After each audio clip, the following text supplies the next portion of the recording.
नमस्कार दोस्तों, DD red के एक और रिएक्शन वीडियो में आप सभी का स्वागत है। मैं हूं आलोक। तो आज जो वीडियो मैं आप लोगों के लिए लेकर आया हूं और जिस वीडियो पर मैं रिएक्शन देने चाह रहा हूं वो वीडियो है अनम शेख ऑफिशियल का और इसका टाइटल है Saudi ordered India to make 155 guns, we are nuclear power then खैर। तो इनके मुताबिक सऊदी ने ऑर्डर किया है, लेकिन मैं उसमें करेक्शन कर दूं कि सऊदिया ने ऑर्डर नहीं किया है, ये ऑर्डर किया है आर्मेनिया ने। आर्मेनिया जो कल्याणी ग्रुप है हमारा, भारत फोर्ज उसकी एक कंपनी है, वहां पर 125 गन्स के लिए उन्होंने जो तोपें होती हैं उसके लिए आर्टिलरी गन्स जो होती हैं उसके लिए ऑर्डर दिया है। और ये बहुत बड़ा ऑर्डर माना जा रहा है क्योंकि मुझे लगता है कि 4-5 रेजिमेंट शायद वो लोग लेने वाले हैं। तो इस पर पाकिस्तान की जनता क्या कह रही है भाई, चलिए देखते हैं। भले सऊदिया को ना है, लेकिन इधर है, सऊदिया ने इवेल्युएट किया था। अब वो बात आगे बढ़ी नहीं बढ़ी है तो बाद की बात है, लेकिन आर्मेनिया ने कर दिया है। तो चलिए भाई देखते हैं। क्वेश्चन मेरा आपसे ये है कि क्यों हमारी अरब कंट्रीज़ डाइवर्ट हो रही है, मूव इन कर रही हैं पाकिस्तान को बैकएंड करके इंडिया की तरफ। अगर हम देखें तो सऊदी अरेबिया ने एक बहुत बड़ा ऑर्डर दिया है इंडिया को, $1261 उन्होंने दिए हैं और ये कहा है कि इंडिया हमें जो है वो गन्स दे, दफाकी गन्स। क्या आपको लगता है कि पाकिस्तान, हम लोग अपने आप को एटमी ताकत कहते हैं, लेकिन पाकिस्तान को उन्होंने कंसिडर किया इंडिया को, क्या वाई? देखें, कोई भी मुल्क है, कोई भी इदारा है या कोई भी फर्द है तो वो यही देखता है कि उसका बेनिफिट किस चीज़ में है। पाकिस्तान का अगर देखा जाए तो पाकिस्तान इंडिया से बहुत ज़्यादा पीछे है। कहने को तो हम बहुत ज़्यादा तरक्की कर चुके हैं, लेकिन हमारी सियासत की हद तक हम रह चुके हैं। अब यही हिसाब लगा लें कि इंडिया जो है वो आईटी में हमसे बहुत आगे निकल चुका है। अगर देखें एटमी पावर में तो वो हमसे बहुत आगे निकल चुका है। एटमी हथियार जो हैं वो जो अपने एटमी पावर्स हैं वो शेयर कर रहा है दूसरे मुल्कों के साथ, जैसे इटली, बरतानिया, सब के साथ कर रहा है, लेन देन कर रहा है। तो पाकिस्तान अभी तक बहुत पीछे है। पाकिस्तान अभी तक कोई भी चीज़ ना एक्सपोर्ट कर सका है पाकिस्तान से बाहर, अपनी एटमी या आईटी के मतलब या कुछ भी। तो इस लिहाज से हर कोई कंट्री है, कोई भी है, तो वो देखता है कि बेनिफिट, तो जो भी मुसलमान कंट्रीज़ हैं या जो भी है वो अपना बेनिफिट देखकर इंडिया की तरफ रुझान कर रहे हैं। पाकिस्तान पीछे रह रहा है।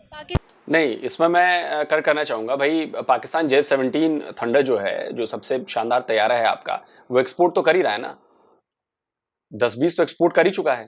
तो मुझे नहीं लगता कि आपको ऐसा कहना चाहिए भाई। JF-17 एक्सपोर्ट हो रहे हैं तो ये बड़ी बात है आपके देश के लिए कि अगर JF-17 भले ही कम नंबर्स में हुए लेकिन हुए तो हैं। तो ये भी बात आप देखिए, भले ही वो मेड इन चाइना है, यहाँ पे असेंबल होता है, लेकिन फिर भी हुआ तो है। ठीक है, पाकिस्तान क्यों पीछे है? रीजंस क्या लगती हैं आपको? रीज़न्स यही है कि हमें पॉलिटिक्स की हद तक सिर्फ रख दिया गया है। हमारा वो सोच ही नहीं रही कि हमने पाकिस्तान की तरक्की के लिए करना है। हम पार्टीज़ और सीटों के लिए और हुकूमत के लिए लड़ रहे हैं, तो पाकिस्तान का फ़ायदा कोई नहीं देख रहा। यही देख रहा है कोई कि मुझे सीट मिल जाए, कोई कहता है मुझे मिल जाए। अगर आवाम का भी ख्याल किया जाए तो आवाम भी सिर्फ पॉलिटिक्स की हद तक है। आवाम भी पाकिस्तान के लिए ना वो इतनी मेहनत कर रही है, ना उस लिहाज से चल रही है। से 5th लार्जेस्ट इकोनॉमी बन चुका है इंडिया। अगर हम देखें तो यूके को बीट करके, इवन के यूके के ऊपर हुकूमत करने वाला भी इंडियन ओरिजिन का ही है और पाकिस्तान के जो पाकिस्तानी ओरिजिन से था उसे डिस्क्वालीफाई कर दिया गया था, बाहर निकाल दिया गया था। अगर हम देखें तो हमें बड़े बड़े CEOs जो हैं वो इंडियंस नजर आते हैं, दुबई में भी हमें मेजोरिटी इंडियंस नजर आते हैं। वाई पाकिस्तान सिर्फ लेबर की हद तक क्यों है? क्योंकि ये हमारी सोच की अक्कासी है कि हमारी सोच इस हद तक रह गई है। हमारे यही यूनिवर्सिटियों में भी ना वो सिखाया जाता है, हमें सिर्फ सिलेबस की हद तक, पॉलिटिक्स की हद तक सिखा दिया जाता है। हमारे स्टूडेंट्स भी देखें, आईटी के स्टूडेंट्स, तो वो डिग्री की हद तक रहते हैं, उन्हें कोई क्रिएट करने का आगे नहीं होता। कोई ये नहीं होता कि हमने इन्वेंशन करनी है, कुछ करके दिखाना है।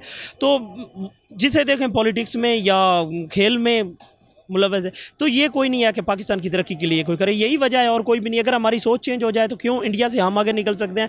हम एक उनसे ज़्यादा मुहज़्ज़ब कौम है, हम उनसे ज़्यादा मुसलमान कौम है, तो हम क्यों पीछे रह सकते हैं? सिर्फ यही वजह है कि हमारी सोच वहाँ तक नहीं जा रही। आज अगर हम इंडिया से पीछे हैं तो क्या बात आ ही गई यार।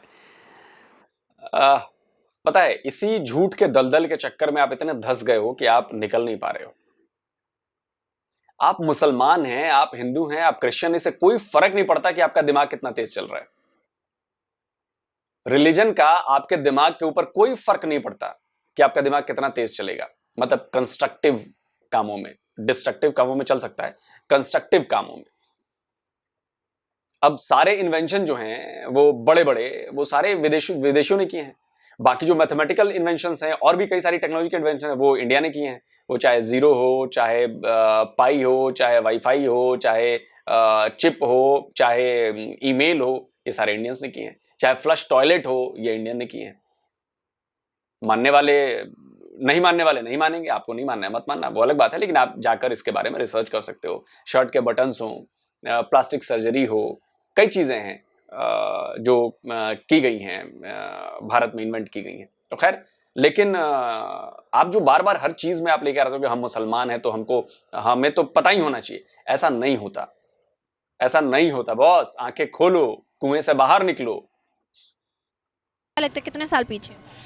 अगर मेरी नज़र में देखें तो हम तकरीबन एक सदी पीछे रह चुके हैं, क्योंकि वो हर लिहाज से हमसे आगे निकल चुके हैं। एडमी में देखें, आईटी में देखें, उसके अलावा कोई भी शोबा देखें। तो क्या करते हो? मैं पॉलिटिकल स्टूडेंट हूँ। क्या लगता है कि हमारे पास जो प्राइम मिनिस्टर हमारे ऊपर हैं वो पॉलिटिक्स पढ़ के आए हैं या फिर वैसे आए हैं? वो मैं तो कहता हूँ उन्होंने बिल्कुल जाहिल हैं, कुछ भी नहीं पढ़ा हुआ। अगर पाकिस्तान की कोई भी लीडरशिप पढ़ी लिखी हो तो पाकिस्तान तरक्की कर सकता है। इनके पल्ले काख नहीं है। ये तो इंग्लिश नहीं बोल सकता जो हमारा प्राइम मिनिस्टर है। अगर मैं नरेंद्र मोदी की बात करूँ, नरेंद्र मोदी बेशक पढ़ा लिखा कम है, लेकिन वो एक अच्छा लीडर है, मैं तारीफ़ करूँगा। किस लिहाज से अच्छे हैं? इस लिहाज से कि अपने मुल्क को लेकर वो अच्छा चल रहा है। पूरी दुनिया में अपने मुल्क की उसने एक स्टैंडर्ड बनाया है, अगर हर लिहाज प्रोग्रेस किया है उसके कंट्री ने। हमारे देखें तो ये करप्शन के सिवा क्या है पाकिस्तान में। आपको बता देती हूँ, आपकी नॉलेज में भी थोड़ा सा इजाफा हो जाएगा कि जो नरेंद्र मोदी हैं उन्होंने उसमें पॉलिटिकल साइंस में किया हुआ है, अपना मतलब स्टडीज़ की हुई है। और उसके अलावा हमारे शहबाज शरीफ जो हैं उन्होंने आर्ट्स में ग्रेजुएशन की हुई है। अगर हम देखें तो उनको एक ओहदा भी वही मिला और उनको भी वही ओहदा मिला। और रिप्रेजेंटेशन जो दिया पाकिस्तान की और इंडिया की, दोनों ने बहुत ज़्यादा डिफरेंट दिया। इसी बरक्स अगर मैं बात करूँ तो दुनिया आज नरेंद्र मोदी को सपोर्ट कर रही है। ये नहीं देख रही कि वो हिंदू है। हमारी अरब कंट्रीज़ के भी प्राइम मिनिस्टर, प्रेसिडेंट उनको सपोर्ट कर रहे हैं। आने वाला टाइम पीरियड इंडिया के लिए कैसा देख रहे हैं? मैं देख रहा हूँ कि इंडिया आने वाले वक्त में बहुत ज़्यादा तरक्की करेगा और पाकिस्तान तो बहुत पीछे रह जाएगा, क्योंकि इस वक्त वो अगर पूरी दुनिया में देखें तो बरतानिया पर हुक्मरानी इस वक्त इंडिया की है। दुबई में देखें बड़ी बड़ी कंपनियों के CEOs, ऑफिसर्स जो भी देखें वो इंडियन है ऑल वर्ल्ड में। तो पाकिस्तान का तो मुझे नहीं लगता कि इंडिया के बैलेंस पर आएगा। आने वाले टाइम पीरियड में आपको लगता है कि पाकिस्तान इंडिया को बीट कर सकता है? अगर बीट करना भी है तो किन चीज़ों पे बीट करे और किस चीज़ों पे काम करना चाहिए? हमें सबसे पहले तो चाहिए कि हम अपनी सोच चेंज करें, थिंकिंग चेंज करें। हम एक महदूद सोच के मालिक हो चुके हैं पाकिस्तानी कौम। हमें इससे निकलना है। हमें सिर्फ सियासत की हद तक नहीं, हमें IT में काम करना चाहिए और अपने डिफेंस में काम करना चाहिए। इसके अलावा हमारी ये है कि हमें लीडरशिप अच्छी मिलनी चाहिए। पाकिस्तान की तबाह करने वाली लीडरशिप है। आज तक पाकिस्तान को कोई लीडर ही नहीं मिला जो पाकिस्तान को लेकर किसी जगह पर पहुँचे, कोई स्टैंडर्ड पाकिस्तान का बनाए। Indians are lucky? ये तो नहीं कह सकता। पाकिस्तानी हूँ, अल्हम्दुलिल्लाह मैं शुक्र अदा करता हूँ कि मैं इस कौम में हूँ और पाकिस्तान में पैदा हुआ हूँ। लेकिन ये कहता हूँ कि वो तरक्की कर रहे हैं दिन ब दिन। मैं लकी नहीं उन्हें कह सकता। लकी नहीं हूँ। नहीं, पॉलिटिक्स के हद तक मैंने कहा है। पाकिस्तानी और इंडियंस की बात। हाँ, पॉलिटिक्स की हद तक हाँ वो लकी हैं कि वो अपनी मुल्क को पूरी दुनिया में प्रेजेंट कर रहे हैं। बहुत अच्छा लगा, thank you so much. Basically जो इसकी सबसे मेन वजह है कि टेक्नोलॉजी, इंडिया टेक्नोलॉजी में पाकिस्तान से बहुत ज़्यादा आ गया है। इसमें आप किसी भी एंगल से देख लें, ख़ासतौर पे वेपन्स में इंडिया हमसे बहुत ज़्यादा आ गया है, रॉकेट्स में, और बहुत ज़्यादा उसने जदीद वेपन्स बनाए हुए हैं जो कि पाकिस्तान के पास नहीं है, इसलिए शायद उनको तरजीह दे रहे हैं। आज भी हम क्यों कहते हैं कि हम लोग जो हैं उनसे बेहतर हैं हर टेक्नोलॉजी में? देखें, एक मुहिब वतन होता है, पैट्रियट होता है, उसकी नज़र में उसका वतन ही ना, उसका मुल्क वही सबसे बेस्ट होता है। लेकिन आप एक अगर प्रैक्टिकली देखें तो ऐसा नहीं है। लूप होल्स है पाकिस्तान में, बेहतरी की गुंजाइश है, लेकिन हम ये नहीं कह सकते कि हम पाकिस्तान से बहुत बेहतर हैं। क्या लगता है कि हम विद इन चाइना हेल्प हर चीज़ अपनी तैयार करते हैं, मेड इन पाकिस्तान नहीं होता? अगर आती हैं तो असम्बल होकर चीज़ें आती हैं, फिर उसके बाद यहाँ पे चीज़ें लाई जाती हैं और उसके बाद यहाँ पर यूज़ होती हैं। क्या रीज़न्स है जो कि इंडिया मेड इन इंडिया पे काम करता है, बाकी चीज़ों पे काम नहीं करता, बाहर से नहीं असम्बल करवाता? देखिए, इसकी मेन वजह हम कह सकते हैं कि ध्यान नहीं, मतलब कि ज़्यादा तवज्जो नहीं देता। इसकी पॉलिटिकल अनस्टेबल है। एक तो हमारे खुद के हालात ही इतने अच्छे नहीं हैं कि हम उस तरफ सोच सकें। हम अंदरूनी हालात इतने ख़राब हैं कि हम इस बारे में सोचते ही नहीं हैं। तो हमने खुद ठीक करने हैं ना, किसी दूसरे ने तो आके नहीं खराबियाँ ठीक करने। इसमें तो कोई शक नहीं, हमने खुद ही ठीक करने हैं, हमने खुद ही ख़राब किए हैं और ठीक ही हमने खुद ही करने हैं। कोई ऊपर से आकर ठीक नहीं कर सकता। जो कि 75 सालों में आज भी हम उधर ही खड़े हैं जहाँ 75 साल पहले खड़े थे। सिर्फ एक हमें कहते हैं ना बनी बनाई खीर मिली कि पाकिस्तान हमें प्लेट में मिला और हम उसको ख़राब कर रहे हैं। क्या रीज़न है जो कि इंडिया आज बड़े बड़े मुल्कों में शामिल होता है, US चाइना में उनका रुझान है और वो लोग जो है उनके साथ ट्रेड करना चाह रहे हैं, लेकिन हमें कोई वैल्यू नहीं दे रहा। देखें सबसे बड़ी वजह तो है करप्शन। पाकिस्तान में करप्शन इतनी ज़्यादा है कि कोई ट्रस्ट नहीं करता हम पे। हमारे सियासतदान करप्ट हैं, और जो आप देख लेना ग्लोबली कोई मुल्क उस मुल्क पे ट्रस्ट नहीं करता जहाँ पे करप्शन ज़्यादा होती है, क्योंकि वो हम तो मुसलमान हैं और मुसलमानों में तो ये चीज़ है ही नहीं। मुसलमान है, इस पर हमें फ़ख्र है, लेकिन काम हम वो नहीं कर रहे मुसलमानों वाले। हमसे हिंदू दुनिया लोग मुस्लिम की तरह मतलब जिन चीज़ों पे जिन अमाल पे हमें चलना चाहिए था, क्या हिंदू उस पे चल रहे हैं? बिल्कुल चल रहे हैं। वही देख लें आप। समझा नहीं सवाल का मतलब। आपके रिलीजन में किस तरह क्या करना है वो आपका मसला है भाई, आपकी तरह हम क्यों चलेंगे बॉस। हमारा तो बहुत पहले से पैटर्न सेट है, वो चाहे एजुकेशन को लेकर हो, चाहे एक्सप्लोरेशन को लेकर हो, चाहे इन्वेंशन को लेकर हो, बहुत सारी चीजें पहले से सेट हैं। हमारी जो हजारों सालों पुरानी किताबें हैं उनमें बहुत कुछ लिखा गया है, बहुत कुछ हमने पढ़ा है, दुनिया ने पढ़ा है, तो हम क्यों किसी और चीज को फॉलो करेंगे। हम आपको फॉलो नहीं करते बॉस, हमारा अपना रास्ता है, आपका अपना रास्ता है, आप उस पर फॉलो करो। हाँ, हो सकता है कि कुछ चीजें एक जैसे मिलती हो, जैसे झूठ मत बोलो, अच्छाई करो, दोस्ती का व्यवहार करो, पता नहीं आप लोगों में। खैर, जो मुसलमानों के जिस पे इस्लाम खड़ा हुआ है वो सारे अमल कर रहे हैं, क्रिश्चियन अमल कर रहे हैं, यहूदी अमल कर रहे हैं, हिंदू अमल कर रहे हैं, सारी बातों पे अमल कर रहे हैं सिवाय मुसलमानों के। देख लें। क्या लगता है कि आने वाले टाइम पीरियड में हम लोग अपने आप में बेहतरी ला सकते हैं? क्या हम इंडिया से तकरीबन, मैं अगर आपको एक अमाउंट, एक टाइम पीरियड बताऊं तो 10 साल 15 साल पीछे हैं या ज़्यादा देर है? बहुत ज़्यादा पीछे हैं, मिनिमम 50 ईयर्स पीछे हैं हम उनसे। बेहतरी की गुंजाइश है। सबसे जो मेन चीज़ है, हमारे अगर पॉलिटिशियंस अच्छे हो जाए, हमारे हुक्मरान अच्छे हो जाएं, तो अगर एक इंटरनली स्टेबल मुल्क हो जाए तब भी हम इस तरफ तवज्जो दे सकते हैं। और अगर हम आज से ये काम करना शुरू करें तो मेरे ख्याल में कम से कम 50 साल लग जाएंगे टेक्नोलॉजी की दौड़ में इंडिया के मुकाबला करने में। बहुत तो लगता है 50 साल एक छोटा अर्सा है? बहुत बड़ा अर्सा है। हम 50 साल में जब हम आगे जाएंगे तो इंडिया मजीद आगे नहीं जाएगा? बहुत ज़्यादा आगे जाएगा, इसमें कोई शक नहीं है। 50 साल में ये कह रहा हूँ कि 50 साल बाद अगर हम आज से मेहनत करना शुरू करें टेक्नोलॉजी में, तो 50 साल बाद हम वहाँ पे पहुँचेंगे जहाँ पर आज इंडिया है। और ग्लोबली हमने कम्पीट करना है तो यूरोप से तो हम बहुत ज़्यादा पीछे हैं। कम से कम 1 सेंचुरी हम यूरोप की टेक्नोलॉजी से 1 सेंचुरी पीछे हैं। क्या लगता है आने वाले टाइम पीरियड में? IMF की प्रेडिक्शन ये है, ये कहा जा रहा है, दुनिया ये कह रही है कि जैसे इंडिया तेज़ी से ग्रो कर रहा है, आने वाले टाइम पीरियड में वो दूसरी या तीसरी बड़ी माशियत होगी, जैसे कि 5th लार्जेस्ट इकोनॉमी बन चुकी है, दूसरी सुपर पावर कंसीडर की जा रही है। आपको लगता है ऐसा पॉसिबल है? पॉसिबल हो सकता है, लेकिन आसान नहीं होगा। चाइना कह सकते हैं, चाइना तो पहली है। चाइना पहली है, अमेरिका दूसरी है। अमेरिका इजाज़त नहीं देगा। अमेरिका खुद फलता फूलता है, लेकिन वो जब किसी दूसरे मुल्क को फलता फूलता देखता है ना तो उसे अच्छा नहीं लगता। एक मज़े की बात बताऊँ, चाइना और अमेरिका दोनों इन्वेस्ट कर रहे हैं। चाइना के ज़्यादा से ज़्यादा रुझान है कि इंडिया जो है मेरे साथ ट्रेड करना शुरू कर दे, और अमेरिका ज़्यादा से ज़्यादा इन्वेस्ट कर रहा है। इंटेल कंपनी जो कि चाइना से मूव ऑन करके इंडिया चली गई, उसके अलावा चाइना के कितने प्रोजेक्ट्स जो कि इंडिया में चल रहे हैं। इवन के इंटेल जो सबसे बड़ी मैन्युफैक्चरिंग चिप्स कंपनी है, उन्होंने 2 प्लांट्स इंडिया में लगा चुके हैं। सऊदी अरेबिया तक उधर रुझान कर रहा है। हमारे अरब नहीं बल्कि दूसरे नॉन मुस्लिम कंट्रीज़ भी उधर इंडिया की तरफ रुझान कर रहे हैं, क्योंकि एक तो बड़ी मार्केट, दूसरा ट्रस्टेबल मार्केट। इसमें कोई शक नहीं है। लेकिन देखें ना, सबसे बड़ी जो वजह है वहाँ पे जो है उनकी मैन पावर, मैन फोर्स बहुत ज़्यादा है, लेबर सस्ती है, मतलब कि एक बड़ी मार्केट है। और सारी दुनिया का रुझान उधर ही होता है जहाँ पे मतलब कि रिटर्न ऑन इन्वेस्टमेंट बहुत ज़्यादा हो। ऐसे ही क्या लगता है कि अभी जो है ना, परसों की कल की न्यूज़ है ये कि सऊदी अरेबिया और ओमान की तरफ से ना इंडिया के जो प्राइम मिनिस्टर हैं नरेंद्र मोदी, उनको बेस्ट लीडर अवार्ड मिला है। आपको क्या लगता है कि हमारे अरब कंट्रीज़ हैं ओमान और सऊदी अरेबिया, उन्हों की तरफ से मिला है, क्या वो आपके कंट्री? अच्छा चलिए, इसके हकदार थे? नहीं, क्यों? ऐसा नहीं है। कह सकते हैं कि ठीक कर रहे हैं, लेकिन best leader of the year impossible है। क्यों? मेरी नज़र में नहीं है। आप देख लें, इसमें कोई शक नहीं रीज़न भी होती है। मैं रीज़न बता रहा हूँ आपको। इसमें कोई शक नहीं है कि वो इंडिया को मतलब कि एक अच्छी इकोनॉमी बनाने में कामयाब हुए हैं, लेकिन इंटरनली इंडिया में बहुत से लोग उनसे खुश नहीं हैं।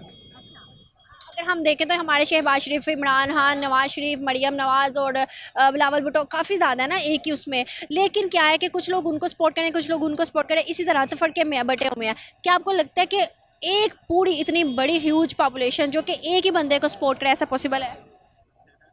पॉसिबल है, नज़रिया एक होना चाहिए, लीडर है, लीडर पाकिस्तान भी तो एक नजरिए पर नहीं चल रहा, तभी तो हमारे बीच ये सब कुछ आया हुआ क्राइसिस है। बढ़ चुका है ना, अब तो बढ़ चुका है। एक नज़रिए पे बना था, अभी कायम नहीं है एक नज़रिए पे, अभी बहुत से नज़रिए बन चुके हैं, तो बात इस पे बंदा करना अच्छा नहीं लगता। अगर मैं आपसे पूछूं, लेट्स सपोज आपसे आपकी ओपिनियन जानना चाहती हूँ कि इंडिया के लिए कौन सा प्राइम मिनिस्टर बेस्ट है, राहुल गांधी या फिर नरेंद्र मोदी जो कि अभी है? राहुल गांधी अभी बना नहीं है, वो जब बनेगा तो फिर कंपैरिजन होगा। मतलब नरेंद्र मोदी बेस्ट है उनके लिए या उनको चेंज भी होना चाहिए? फिलहाल तो वही बेस्ट है उन्हीं के लिए, इसमें कोई इसी तरह सऊदी अरब और ओमान ने भी उनको बेस्ट कंसीडर की। नहीं। वो अगर ये कहना चाह रहे हैं कि हिंदुस्तान का बेस्ट है तो वो तो उसमें कोई शक नहीं है। ओवरली आप best leader of the year नहीं कह सकते। और आप देख लें, एक तरफा देख लें कि अगर इंडिया का है तो फिर तो ठीक है, अगर कंपैरिजन कर रहे हैं बहुत से मुल्कों के लीडर से तो फिर बेस्ट नहीं, मेरी नज़र में फिर बेस्ट नहीं है। बिल्कुल होगा, बिल्कुल होगा, इसमें कोई शक नहीं है, क्योंकि आहिस्ता आहिस्ता पाकिस्तान पे भरोसा नहीं रहा, हमारे दोस्त ममालिक को भरोसा नहीं रहा, क्योंकि वो थक चुके हैं, मदद कर करके वो थक चुके हैं। वो यही सोचते हैं, मतलब कहते भी हैं कि हमें अपने पाँव पे खड़ा होना पड़ेगा इसके लिए, तभी हमें दुनिया की नज़र में एक मतलब कि हमें प्रोजेक्ट्स मिलेंगे, इन्वेस्टमेंट्स होंगी, तभी होंगी जब हम अपने पाँव पे खड़े होंगे। अभी हम कभी यूएई से कर्ज़ ले रहे हैं, सऊदी अरब से कर्ज़ ले रहे हैं, चाइना से कर्ज़ ले रहे हैं, आईएमएफ से ले रहे हैं, कब तक चलेगा आखिर ये? ऐसे है, बहुत अच्छा लगा, thank you so much. Hope so viewers कि आपको वीडियो पसंद आई होगी। अगर आपको हमारी वीडियो पसंद आई है, हमारे चैनल को जल्दी से सब्सक्राइब करके बेल आइकन का बटन दबा के शेयर करना ना भूलिएगा। इसी के साथ मुझे दी इजाज़त, मैं आपसे मिलूंगी कल एक नई वीडियो एक नए कंटेंट में, तब तक के लिए अल्लाह हाफिज़। चलिए, बातें बड़ी अच्छी हुई। अच्छा, एक चीज़ कहना चाहूँगा मैं, ये कह रहे थे कि जी मैं नहीं मानता। चलिए, मैं आपको कहता हूँ कि आप 2 कौड़ी के इंसान हैं, आप मान लोगे? मैं आपसे कहूँ कि आप 2 कौड़ी के इंसान हैं, आप कौड़ी भर के भी इंसान नहीं, आप मान लोगे? नहीं मानोगे ना? वही बात वैसा है, आप कहते रहो, आपके कहने ना कहने से क्या फर्क पड़ता है? जिन्होंने करना था, सऊदी ने, ओमान ने अगर किया है तो कुछ सोच कर किया है, कुछ देख कर किया है, मुस्लिम होने के बावजूद किया है, एक हिंदू लीडर को किया है, तो कुछ सोच कर ही किया है, बिना चेहरा देख के नहीं किया है। और वो भी तब जब जानते हैं कि भाई सही मजहब नहीं है तो आपको क्रिटिसिज्म का शिकार होना पड़ेगा, लेकिन उसके बाद भी उन्होंने किया है। तो इट मीन्स कि कुछ तो पीएम मोदी ने किया है ना बॉस। तो चाहे बिजनेस के इंटरेस्ट हो, चाहे देश में गरीबी हटाने की बात हो, टेक्नोलॉजी लाने की बात हो, इंफ्रा बढ़ाने की बात, कुछ तो किया है बॉस। आपको जलना है जलते रहिए, आपको मानना है या नहीं मानना है वो आपके ऊपर डिपेंड करता है। आप चूंकि दुश्मन मुल्क के हो तो आपको कहना है कि जी मैं तो मानूंगा नहीं चाहे कुछ भी हो जाए। भाई सऊदिया ने किया है, उन्होंने किया है, और उनको आपके ओपिनियन से कोई फर्क नहीं पड़ता, उनको जो करना है वही करेंगे। पाकिस्तान को वैसे भी आजकल भाव तो मिल नहीं रहा है। खैर, रही बात, पहली बार तो कोई अवार्ड मिला नहीं है पीएम मोदी को, इसके पहले भी बहुत सारे अवार्ड मिल चुके हैं, और मुझे लगता है कि फिलिस्तीन से लेकर और कई सारी मुस्लिम कंट्रीज ने उन्हें हाईएस्ट अवार्ड्स अपने दिए हैं। आप समझिए कितनी बड़ी बात है कि फिलिस्तीन जैसा मुस्लिम देश, बाकी मुस्लिम देश, उन्होंने अपने हाईएस्ट अवार्ड्स जो हैं वो एक हिंदू पीएम को दिए हैं। तो इससे आपको अंदाजा लग जाना चाहिए कि आप लोग ये प्रोपेगेंडा फैलाते हो कि जी एंटी मुस्लिम, ये वो, अत्याचार, ये सब फालतू बकवास की बातें। जहां पर 130 करोड़ की आबादी होगी वहां पर तो लड़ाई होगी। यहां तो घर में भाई भाई में नहीं पड़ती, लड़ाइयां हो जाती हैं, गोलियां चल जाती हैं। यहां तो 130 करोड़ आवाम है, 130 करोड़ लोग हैं, कितने सारे समुदाय हैं, तो क्लैशेस तो होंगे, थोड़े बहुत क्लैशेस होते रहेंगे। आप क्या नहीं होते क्या? शिया सुन्नी, अहमदिया सुन्नी, ये सब होते हैं ना। नॉन मुस्लिम्स को तो घसीट कर आप लिंच कर देते हो, मार देते हो आप। सियालकोट वाला हादसा याद है ना, जहां पर श्रीलंका के आदमी को नॉन मुस्लिम बेचारा था, उसको अफवाह के दम पर जिंदा जला दिया गया, लोग सेल्फी ले रहे थे, याद है ना। हिंदुओं के साथ क्या हो रहा है, खैर वो तो खैर अब कहने की कोई बात है ही नहीं। तो कुल मिलाकर कहने का मतलब ये है कि जी सऊदिया अगर उन्होंने, ओमान ने किया है तो ये उनकी सोच है, और आपके एतराज करने से, आपके नाराज होने से, आपकी जलन से उनको कोई फर्क नहीं पड़ता। तो जल्दी हाजिर होता हूं एक और नए वीडियो के साथ। नमस्कार, जय हिंद।